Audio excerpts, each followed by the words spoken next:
good one? If it's a bass, it's a big one, but I think it's a catfish.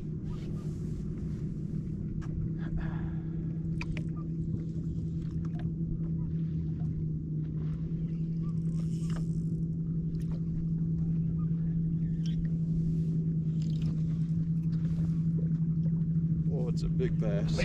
Whoa.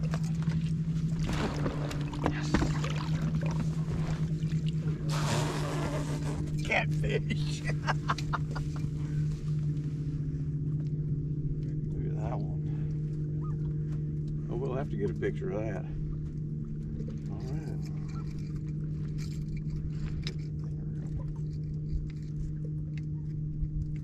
It doesn't fit around his jaw.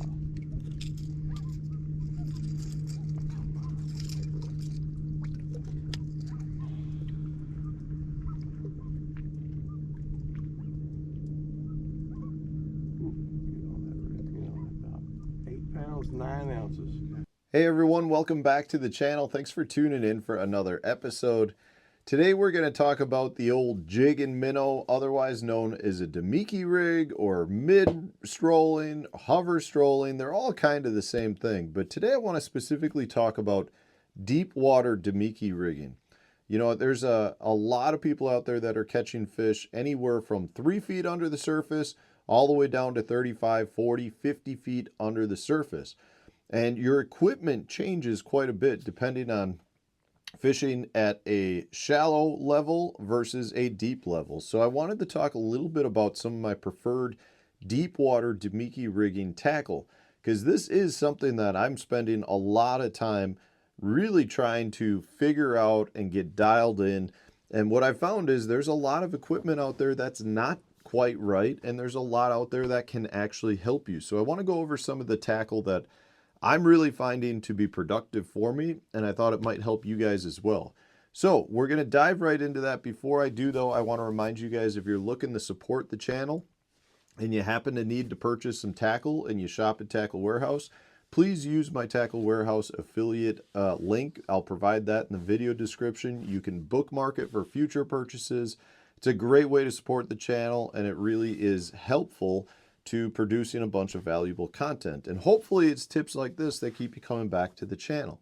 So the first thing I want to point out, anytime you're talking about fishing deep water, if you have a level that the fish are at, you really need to present your bait in a quick manner, meaning the faster you can get down to the fish, the better. And that's for a couple of reasons. One, if you know the fish are, say, holding at 35 feet of water, generally speaking, that means you're probably out in a more open area. You're in an exposed part of the lake. Could be main lake, could be a major creek arm. You're just not going to be right on the bank. So when that happens, you generally are in a place where you are going to be more affected by both wind as well as potentially current.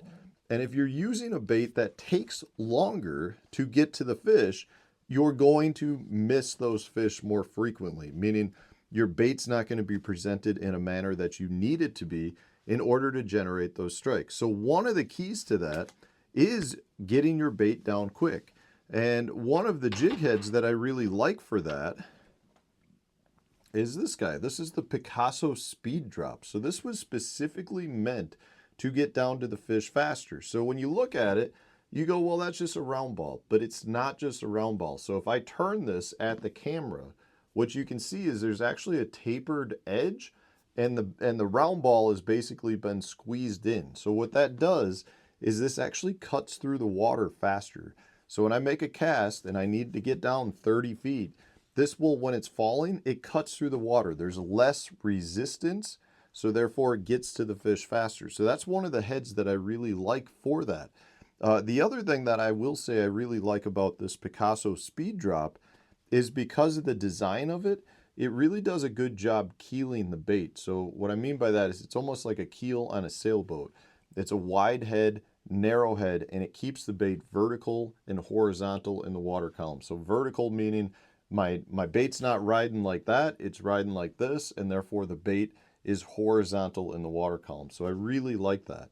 And I've had a lot of luck with this head. Now there's a lot of guys using this head who really, really like it as well. This is one that I've had a lot of conversations with other pros that are using that. So that's a good one.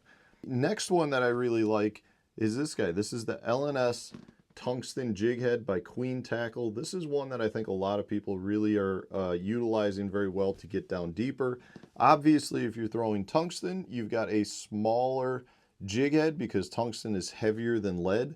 So that's going to help cut through the water as well. So if I'm fishing really deep, I do like tungsten for that manner. Now, I'm not going to sit here and say that I think tungsten shows up better necessarily on my screen than, say, lead, but I do think that the jig head shows up very well overall, and it allows me to get down to the fish. And because it's a smaller head size, it looks more natural too. I don't necessarily want to have, if I'm throwing a half-ounce lead, I mean, the half-ounce lead would be a giant head. I don't want to have that if I'm fishing deep, especially if I'm fishing a smaller profile bait.